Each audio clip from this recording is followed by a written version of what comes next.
রাকিব ভাইয়ের আগমন, শুভেচ্ছা স্বাগতম। ঢাকা জেলার পক্ষ থেকে, কাঁঠালিয়ার পক্ষ থেকে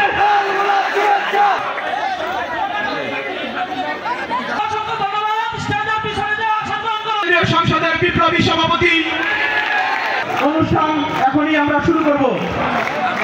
অনুগ্রহপূর্বক আপনারা নিজ নিজ আসন গ্রহণ করুন। মাসে ছাত্রদল কোনো দাবি দেওয়া উত্থাপন করেনি এবং আমরা সর্বশেষ যে দেশ বিরোধী যত চক্রান্ত রয়েছে সব কিছু নস্যাৎ করার জন্য আমরা রাজপথে রয়েছি।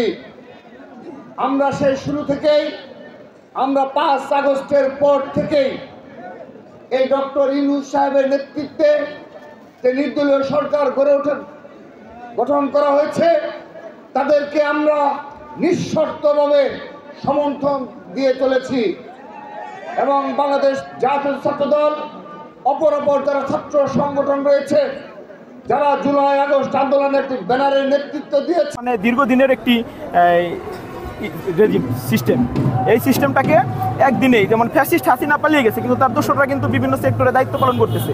শিক্ষা প্রতিষ্ঠানে তাদের কিছু দোসর আছে।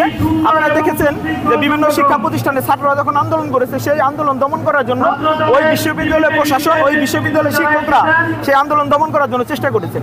তো তাদের বিরুদ্ধে তো বাংলাদেশের ছাত্র সমাজ, বাংলাদেশের সাধারণ শিক্ষার্থীরা অবস্থান নিতে পারে নাই।